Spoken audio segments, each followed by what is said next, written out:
In this guide, I'll show you step by step how to mark all your emails as read in Gmail so you can quickly clean up your inbox and remove unread notifications.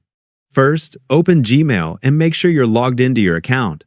Once you're in your inbox, go to the top left corner and click on the checkbox to select all emails currently visible on the page. If you have a large number of emails, Gmail may also show an option to select all conversations.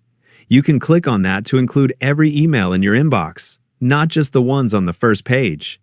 After selecting the emails, look at the toolbar above and find the Mark as Read icon.